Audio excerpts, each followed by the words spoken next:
couple more things I just thought of.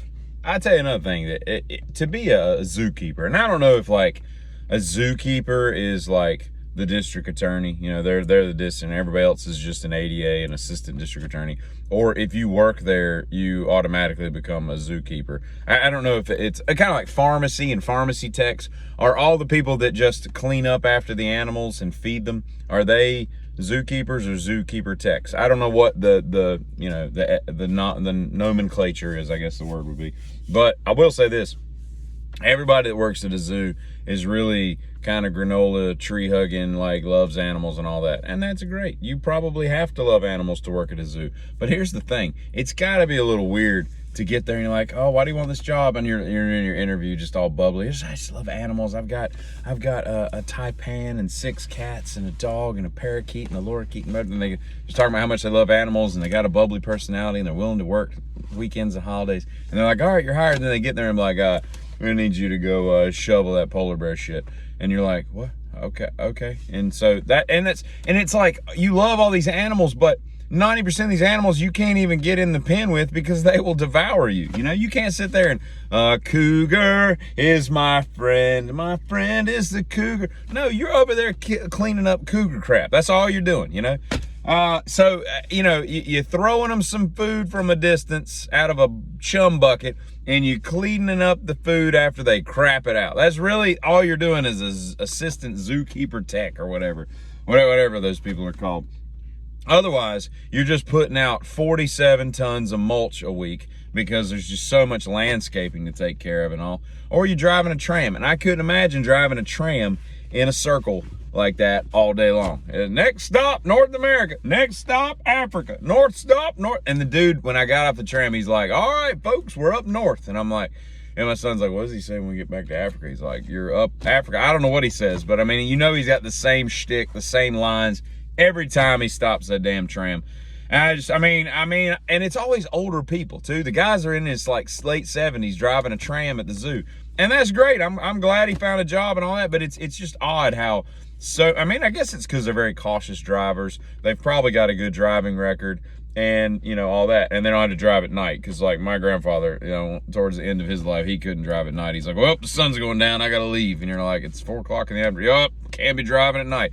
I guess the headlights start screwing with you when you get old. But anyway, back to the zoo. Like, all you're doing is cleaning up after the animals and giving them more food, you know. There are no red wolves that you're going to get to pet. You know, no sand cats you're going to get to, like, take home and play with. It's kind of odd. And, I mean, and they're, some of the animals, like the chimpanzees, there's, like, a dozen or more of those little bastards. And I am fascinated by those apes and chimps and all that, because they're just evil creatures. Like, a chimp will destroy you. A little 40-pound chimp will kill a grown man. Like, they're crazy. And the noises they make, one of them started shrieking after we left their enclosure. I could hear it like a couple acres away. It was crazy.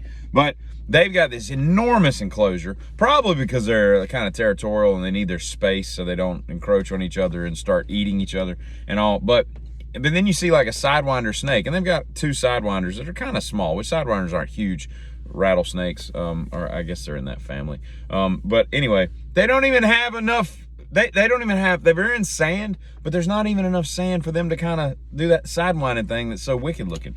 And strange at the same time. That was an odd feature. Whoever designed the sidewinder, they said, I'm going to make them walk through sand. And I get why they do it, because it's difficult to tread on sand, but it's very weird looking. And like, they don't even have enough sand to like bury themselves and all that kind of crap. But I don't know. Some of them are just kind of cruel, you know, the enclosures they give them. You know, the otter's got one otter in there and he's got this huge area, and then the sidewinder can't even like show off, hey, watch me do my little sand trick. So I don't know, man. Yeah, but it's a strange world. I feel like people just need. I think animals are cool, man. I think they're neat to look at. But then when you get down to the brass tacks of it, animals just don't do anything. So what I think they should do is kind of introduce kind of like a UFC style, you know, the original UFC where it was kind of more of a tournament, and just.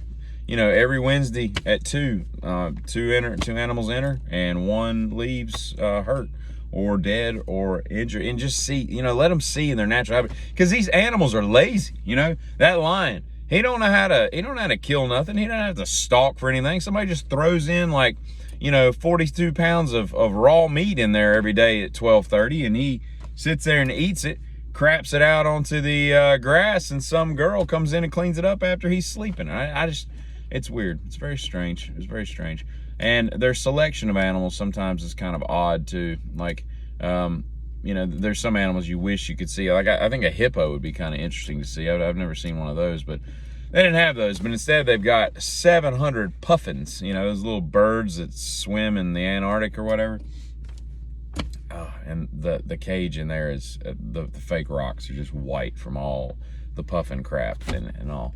It's got to be a great day to come in. You're coming in to, do all that stuff. Like, oh, what do you got? What do you got slated for today? You're like, oh, I gotta go clean up a bunch of puffin crap, and so yeah. But that was my trip to the zoo, and so I had a little bit more to talk about than normal, but that's I guess that's all I have to say. There's probably more, but that's all I have to say at the moment. Have a good one.